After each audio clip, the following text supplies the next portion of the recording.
En 2014, México anunció un proyecto que se esperaba transformar el futuro del país. Línea de tren rápido de 3.7 mil millones de dólares apoyada por China para unir Ciudad de México y Querétaro en menos de una hora. Apenas 3 días tras adjudicar el contrato, cancelaron todo el proyecto. La explicación en ese momento no respondió las preguntas clave. ¿Por qué un proyecto de ese tamaño colapsó tan rápido? ¿Cuánto de esta decisión tuvo que ver con la corrupción y la política dentro de México? ¿Y cuánta presión vino del exterior, especialmente de Estados Unidos? En teoría, este proyecto tenía todo el sentido del mundo. Ciudad de México y Querétaro están a 210 kilómetros, unos 130 millas de distancia. En el mapa la distancia parece corta, pero el viaje toma más de 2 a 3 horas. La congestión, los camiones de carga y pocas opciones de tren han vuelto este corredor económico clave de México un cuello de botella diario. La solución propuesta era simple y ambiciosa. Una línea de tren de alta velocidad capaz de alcanzar los 300 kilómetros por hora, reduciendo el tiempo de viaje a menos de una hora. Pensada para mover a más de 27,000 pasajeros diarios, la línea uniría la capital con un importante centro industrial en crecimiento. Fábricas, universidades y centros logísticos en Querétaro tendrían acceso rápido a la fuerza laboral y mercados de la Ciudad de México. El costo fue de 50.8 mil millones de pesos, unos 3.7 mil millones de dólares. La cifra cubría construcción, trenes, mantenimiento y 5 años de operación. Para un proyecto así, era competitiva mundialmente. Líneas de tren de alta velocidad comparables en Europa y Asia suelen costar mucho más por kilómetro, pero lo que hacía realmente diferente a este proyecto era quién lo estaba construyendo. La oferta ganadora vino de un consorcio encabezado por la Corporación de Construcción Ferroviaria de China, uno de los mayores constructores de trenes del planeta. China ofrecía trenes, ingenieros y financiamiento. Un préstamo a largo plazo del Banco de Exportación a la Reimportación de China financiaría la mayor parte del costo con tasas que México difícilmente obtendría en otro lado. Para China, esta línea ferroviaria importaba mucho más allá del transporte. Este habría sido el primer tren de alta velocidad chino en América, demostrando que la tecnología ferroviaria china podía funcionar en un país muy ligado a la economía de Estados Unidos. Las exportaciones de infraestructura de China ya no se limitaban a Asia o África. Para México era un atajo para tener ferrocarril moderno sin afectar sus finanzas. Cuando el gobierno anunció el acuerdo en noviembre de 2014, se asumía que la construcción iniciaría en meses. El proyecto colapsó casi de inmediato. ¿Qué ocurrió realmente? Para entender por qué, necesitamos ver cómo se otorgó este contrato y por qué provocó una reacción inmediata dentro de México. Cuando México licitó la línea de tren de alta velocidad en 2014, hubo gran interés y participaron grandes empresas ferroviarias de Europa, Japón y Norteamérica. Empresas como Alstom, Siemens, Bombardier y grupos japoneses analizaron el proyecto, pero luego ocurrió algo inusual. El periodo de licitación fue muy corto para un proyecto tan grande y complejo. Las empresas pidieron al gobierno mexicano más tiempo para preparar propuestas, pero este se negó. Así, los competidores se retiraron uno a uno. Al cierre del plazo, solo había una propuesta. Un consorcio encabezado por China Railway Construction Corporation, trabajando con el fabricante chino de material rodante CSR, y un grupo de empresas mexicanas, incluyendo Grupo IGA. Eso por sí solo no significaba automáticamente corrupción. A veces los gobiernos reciben solo una oferta para grandes proyectos, pero en una línea de tren de alta velocidad única, esto generó sospechas de inmediato. El 3 de noviembre de 2014, México anunció que el consorcio liderado por China ganó un contrato llave en mano de 3.750 millones de dólares. Técnicamente la oferta era sólida, pero políticamente detonó casi de inmediato. Pocos días tras el anuncio del contrato ferroviario, todo cambió. Periodistas revelaron que Angélica Rivera, primera dama de México, poseía una mansión de 7 millones de dólares. La casa pronto fue conocida como Casa Blanca. Lo impactante no era el precio, sino el dueño de la empresa detrás. La mansión estaba a nombre de una empresa ligada a Grupo IGA, que integraba el consorcio ferroviario chino. El momento fue el peor posible. De pronto, la línea de tren de alta velocidad dejó de verse como un proyecto de infraestructura y se tomó como evidencia de favoritismo en el gobierno. Los medios conectaron los puntos al instante y la oposición lo aprovechó. La confianza en el proyecto se desplomó rápidamente. El gobierno quiso separar los temas y funcionarios dijeron que la mansión no estaba relacionada con el contrato del tren. Insistieron en que la licitación cumplió con los estándares legales, pero la percepción importaba más que las defensas técnicas. Para el presidente Peña Nieto, la situación se volvió políticamente peligrosa. Su administración ya estaba bajo presión por otras crisis, incluyendo fallas de seguridad y el enojo público por la corrupción. El proyecto ferroviario, lejos de avanzar, intensificaba las críticas.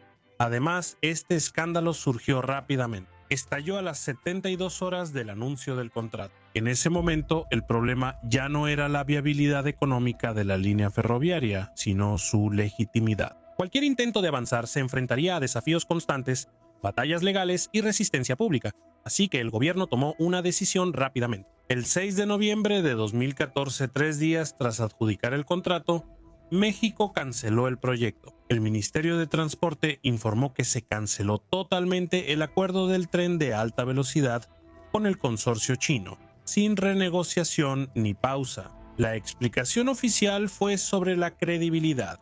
El gobierno buscaba eliminar dudas sobre la transparencia. Los funcionarios prometieron reiniciar la licitación, ahora con más tiempo y supervisión estricta.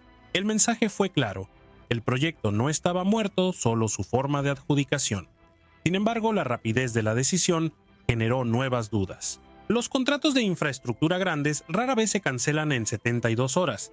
Aunque haya acusaciones de corrupción, los gobiernos suelen hacer revisiones o auditorías. México canceló de inmediato mientras que China reaccionó al instante. Los ejecutivos de la Corporación de Construcción Ferroviaria de China supieron de la cancelación por los medios sin previo aviso. Los funcionarios chinos expresaron su frustración, calificando la decisión de abrupta e injusta.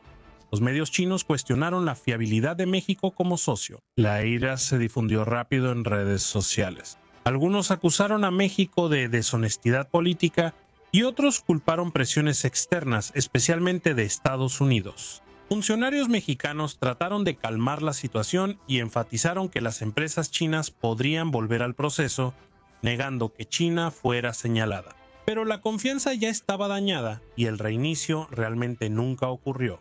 Oficialmente, México nunca dijo que Estados Unidos tuviera algo que ver con la cancelación y técnicamente eso es cierto. Washington no hizo declaraciones públicas, conferencias ni advertencias sobre la línea ferroviaria, pero la geopolítica rara vez actúa así. El proyecto ferroviario Ciudad de México-Querétaro cruzó una línea invisible.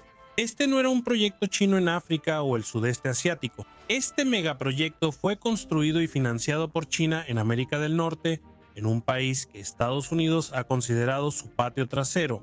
México envía alrededor del 80% de sus exportaciones a Estados Unidos. Sus plantas automotrices, fábricas de electrónicos y redes logísticas están profundamente integradas con la economía estadounidense. Los cambios clave en la alineación estratégica se notan de inmediato. Una línea de tren rápido china en México no sería una amenaza militar para Estados Unidos, pero sí un reto de influencia. La infraestructura genera relaciones duraderas. Tras su construcción, el vínculo persiste, algo relevante para Washington. Estados Unidos ya se sentía incómodo por el creciente papel de China en América Latina. Los bancos chinos estaban financiando puertos, autopistas, plantas de energía y ferrocarriles en toda la región. Desde 2000 el comercio entre China y América Latina creció más de 20 veces. México era diferente. México no es solo otro país latinoamericano, está dentro del sistema de manufactura de Estados Unidos. Un megaproyecto chino indicaría que Pekín puede operar sin problemas en la zona económica más próxima a Estados Unidos. Sin presión directa, los responsables en México habrían entendido el mensaje. Este proyecto elevó el riesgo político. Al cancelarlo Estados Unidos, el riesgo bajó y el escándalo de corrupción facilitó la salida ideal. México concluyó el proyecto por razones internas y evitó un conflicto mayor. Sin confrontación ni disputa pública, solo un reajuste silencioso al statu quo. Pero el caso de México no es aislado. En el hemisferio occidental, los megaproyectos chinos suelen iniciar con entusiasmo y grandes ofertas, seguidos de retrasos, resistencia política o cancelaciones, sobre todo cerca de intereses estratégicos de Estados Unidos. Uno de los ejemplos más claros es Panamá. En 2017, Panamá firmó múltiples acuerdos con China. Se planearon expansiones portuarias cerca del Canal de Panamá, centros logísticos y posibles enlaces ferroviarios, pero el avance se detuvo. Con el aumento de la presencia china en el canal, Estados Unidos expresó mayor preocupación por la seguridad y el control de este punto estratégico comercial. En 2024, Panamá inició el retiro de acuerdos clave con China y en 2025 no renovó compromisos importantes de la franja y la ruta. Panamá no acusó a Estados Unidos de forzar la decisión. No era necesario. La presión era estructural. Si un país depende del financiamiento, seguridad y comercio de Estados Unidos, sus límites se hacen evidentes. Al sur de México, en Nicaragua, un proyecto chino de canal interoceánico de $50,000 millones buscaba competir con el Canal de Panamá. El proyecto buscaba crear un gran corredor chino entre el Atlántico y el Pacífico, pero nunca se construyó. Las preocupaciones ambientales, los problemas financieros y la inestabilidad política influyeron, pero las implicaciones estratégicas no podían ignorarse. Un canal en Centroamérica controlado por China habría desafiado la influencia de Estados Unidos en rutas marítimas globales. El proyecto estuvo años estancado y se canceló a principios de 2020. En Sudamérica ocurre igual, pero con más negociación. En Argentina, las represas hidroeléctricas financiadas por China se frenaron tras el cambio de gobierno, pues los funcionarios cuestionaron el contrato y la transparencia. La construcción se reanudó tras una renegociación, retrasos y señales políticas a socios occidentales. Estos proyectos no siempre fracasan, pero suelen tener problemas cuando chocan con los intereses de Estados Unidos. Fuera de la infraestructura tradicional, las mismas dinámicas surgen cuando sistemas chinos amenazan con integrarse cerca del espacio estratégico de Estados Unidos. Aumenta el escrutinio, los proyectos se ralentizan, suben los costos políticos y los gobiernos buscan salidas. El proyecto de tren de alta velocidad de México siguió este patrón casi perfectamente. Además, su cancelación tuvo consecuencias. La Corporación de Construcción Ferroviaria de China ya había hecho estudios de ingeniería y preparativos para la licitación cuando se canceló el proyecto. La empresa consideró acciones legales, argumentando que siguió el proceso de México y tuvo costos reales. México actuó rápidamente para evitar que la disputa escalara, en lugar de entrar en una demanda que podría prolongarse durante años y tensar las relaciones con China. Ambas partes negociaron un acuerdo. En 2015, México acordó pagar alrededor de $1.3 millones para cubrir los gastos de licitación y preparación. El consorcio chino retiró sus demandas y México no descartó definitivamente el corredor Ciudad de México-Querétaro. En 2025, el gobierno presentó un plan para construir un tren de pasajeros en la misma ruta, retomando la idea más de 10 años después del fracaso del proyecto original de alta velocidad. Esta vez el enfoque es distinto. El Estado mexicano lidera el proyecto y la planeación y construcción estarán a cargo de entidades de ingeniería y transporte gubernamentales, siguiendo modelos recientes de proyectos ferroviarios nacionales. Sin embargo, no es un tren bala. La nueva línea es un ferrocarril convencional para viajeros diarios, no para trayectos de alta velocidad. Los trenes irán más lento, la construcción será por fases y tomará más tiempo. El mismo corredor ha regresado, pero sin la escala, velocidad o peso geopolítico del plan de 2014. Entonces, ¿qué opinas de esto? ¿Fue por corrupción y transparencia o el acuerdo se rompió por cruzar una línea en un país tan ligado a Estados Unidos? Cuéntanos tu opinión en los comentarios.